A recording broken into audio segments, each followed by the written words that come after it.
So it starts off as a giant tangled spaghetti mess of randomly generated artificial connections called parameters. These days, they might be something like 10 trillion parameters in the biggest AIs. So it starts off randomly generated.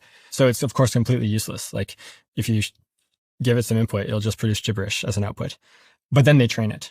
And they start with pre-training, which is where you give it a bunch of internet text and you show it the first piece of text and you put that in as the input. And then it gives a gibberish output. And then you positively or negatively reinforce it based on how accurate that output was at predicting the next piece of text. So it's basically playing this game of like predict the next word.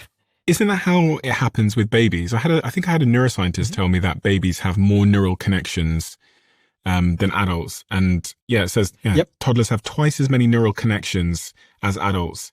And I guess they whittle down through reinforcement. Yep. We have more pathways when we're younger. And just like the process of training an AI, we're trained down to like remove the ones that aren't useful and build up on the ones that are. Yeah, it's both pruning and strengthening. Okay. And it seems like in humans, it's actually more pruning than strengthening, but it's both. And in AI, it's the same thing. It's both. So the first portion of training is where they train the AI to predict text, which is kind of like training it to read.